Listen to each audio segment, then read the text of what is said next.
কেয়া তাড়াতাড়ি কিচেন থেকে একটা গ্লাসে জল নিয়ে কিচেন থেকে বেরিয়ে এসে একটা রুমের দিকে এগিয়ে যাচ্ছে। সে খুব গভীর চিন্তায় আছে। রুমটার সামনে এসে সে কিছুক্ষণ দাঁড়িয়ে থেকে পর্দাটা সরিয়ে রুমের মধ্যে প্রবেশ করে বলল, অনামিকা দি। অনামিকা কিছু বলল না। সে বিছানায় বসে একদৃষ্টিতে নিচের দিকে তাকিয়ে আছে। কেয়া অনামিকার কাছে এসে আবার বলল, অনামিকা দি। অনামিকা অন্যমনস্ক হয়েই আছে। কেয়া অনামিকার হাতে নিজের হাত রেখে আবার বলল, অনামিকা দি। অনামিকা একটু চমকে উঠে বলল, হ্যাঁ। কেয়া বলল, এই নাও জল। অনামিকা জলের গ্লাসটা নিয়ে বিছানার পাশে টেবিলে রেখে দিল। কেয়া বলল, জলটা? অনামিকা বলে উঠল, একটু পর। কেয়া বলল, তুমি কি ভাবছ? অনামিকা জিজ্ঞেস করল, তুই মা আর বাবার সাথে গেলি না কেন? কেয়া বলল, কাউকে তো তোমার সাথে থাকতে হবে। অনামিকা বলল, জানি। আমি তো কারোর হেল্প ছাড়া চলতেই পারবো না, তাই না? কেয়া বলল, দিদি, তুমি অমন বলছো কেন? অনামিকা বলল, তুই জানিস কেন আমি এমন কথা বলছি। তুই যতই বল, আমার সাথে কি হচ্ছে শুধু আমি জানি। যেদিন থেকে আমার পায়ে আঘাত লেগেছে সেদিন থেকে তো কারোর হেল্প ছাড়া আমি অচল। কেয়া বলল, না দিদি, সেটা না। কিন্তু মা বাবা আজ 1 মাস হয়ে গেল, দুজন কোথাও একসাথে যায়নি। কেউ না কেউ তোমার সাথে থাকে, তাই আমি অনেকদিন ধরে সাজেস্ট করে ওদের পাঠালাম। আর তুমি তো আমায় বলছিলে যে বাবা মা আগের মতো কোথাও বাইরে যাচ্ছে না, আর এগুলো তোমাকে আরও বেশি আঘাত দিচ্ছে। অনামিকা বলল, সরি রে, আমি তোদেরকেও খুব আঘাত দিচ্ছি, তাই না?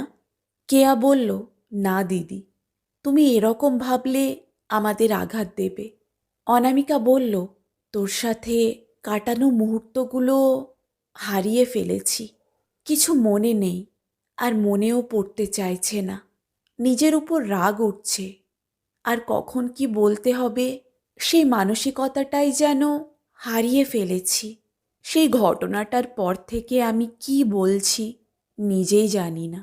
কিছুক্ষণ আগের কথা কিছুক্ষণ পর ভুলে যাচ্ছি। অতীতের কিছু কথা ভাবতে গেলে চোখের সামনে অন্ধকার দেখছি।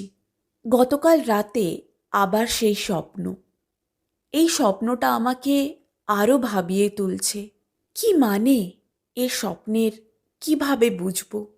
কেয়া জিজ্ঞেস করল, সে স্বপ্ন তো তুমি 1 মাস ধরে দেখছ। তুমি কোনো একটা জায়গায় বসে আছো। অনামিকা বলল, না, এবার নতুন কিছু দেখলাম। শুধু ওইটুকু না, আর সেটা থেকে আমার মনে পড়ল বেশ কিছু। কেয়া একটু চমকে উঠে জিজ্ঞেস করল, কি? অনামিকা বলল, আমার সাথে আরও একজন ছিল। কেয়া জিজ্ঞেস করল, কে? অনামিকা বলল, প্রতিবারের মতো এইবারও দেখলাম সেই জায়গা যেখানে আমি আছি, একা। এদিক সেদিকে কিছু একটা খোঁজার চেষ্টা করছি বোধহয়, না হলে কিছু একটা ভাবছি, বা হয়তো সেই সময়ের আনন্দ নিচ্ছি।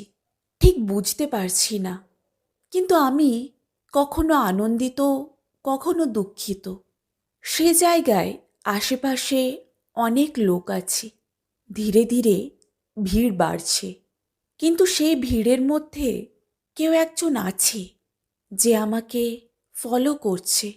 আমি যেখানেই যাই না কেন আমার মনে হচ্ছে কেউ আমাকে যেন লুকিয়ে দেখছে। ধীরে ধীরে ভিড় বাড়ল, সন্ধে নেমে এলো। সেখানে অনেক লোক। আমি এগিয়ে যাচ্ছি, সে আমাকে ফলো করছে। তারপর রাস্তায় নামতেই আমাকে কেউ জোরে ধাক্কা দিল। তারপর সব অন্ধকার। এই বলে অনামিকা চুপ হয়ে গেল। কেয়া জিজ্ঞেস করল, কে ফলো করছিল তোমাকে? অনামিকা বলল, জানি না, কিন্তু কেউ তো করছিল। আর আমার অ্যাক্সিডেন্টটার পিছনে তারই হাত ছিল। কেয়া বলল, আশা করি তোমার তাড়াতাড়ি মনে পড়বে।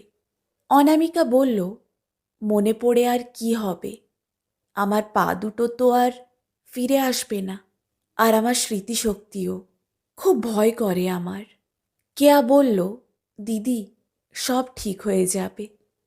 অনামিকা একটু হেসে বলল, ঠিক? আর কিভাবে কিছু ঠিক হবে? পা দুটোর সাথে সাথে স্মৃতিশক্তিও হারিয়ে গেল। আমার আর বাঁচতে ইচ্ছা করছে না।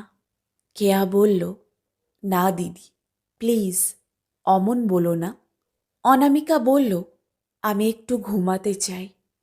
এই বলে অনামিকা চোখ বন্ধ করে শুয়ে পড়ল। কেয়া গ্লাসটা নিয়ে রুম থেকে বেরিয়ে কিচেনে গিয়ে গ্লাসটা টেবিলে রেখে, টেবিলে হাত রেখে সে টেবিলটাকে জোরে চেপে ধরল। তার হাত কাঁপছে। সে ধীরে ধীরে চোখ বন্ধ করল। তার নিঃশ্বাস নিতে যেন কষ্ট হচ্ছে।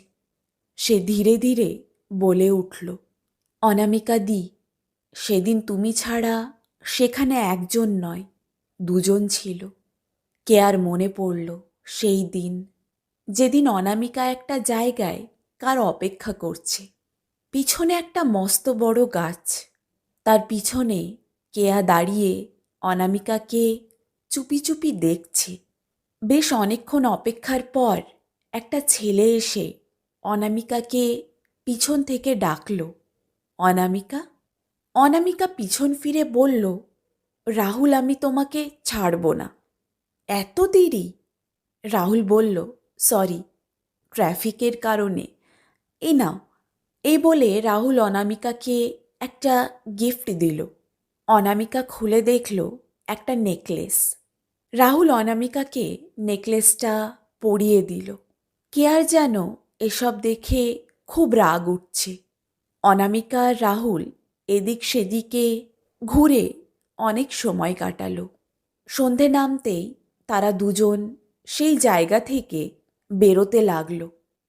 কেয়া তাদের পিছনে। অনামিকা পিছন ফিরে তাকিয়ে একটু দাঁড়িয়ে গেল। কেয়া তাড়াতাড়ি পাশে একটা দেওয়ালের পিছনে লুকিয়ে গেল। রাহুল জিজ্ঞেস করল, কি হলো? অনামিকা বলল, কিছু না, মনে হচ্ছে কেউ যেন আমার পিছন করছে। হয়তো আমার মনের ভুল। রাহুল বলল, তাই? কেউ তো নেই? আচ্ছা, দেরি হয়ে যাচ্ছে, একটু দাঁড়াও, আমি বাইকটা বের করি। তোমার বাবা মা বাড়ি ফিরেছে নাকি জিজ্ঞেস করে নাও। ফার্স্ট ইমপ্রেশনটা যেন খারাপ না হয় কোনো মতে। অনামিকা হেসে বলল, তোমাকে ওরা খুব পছন্দ করবে, টেনশন নিও না। রাহুল বাইক বের করতে গেল। কেয়া পিছনে দাঁড়িয়ে যেন রাগে কেঁপে উঠছে। সে বুঝতে পারছে না কি করবে। সে পিছনে অনামিকার কাছে এসে অনামিকাকে জোরে ধাক্কা দিল। সেই মুহূর্তে পিছন ফিরে তার চোখ গেল কেয়ার দিকে। সে অবাক।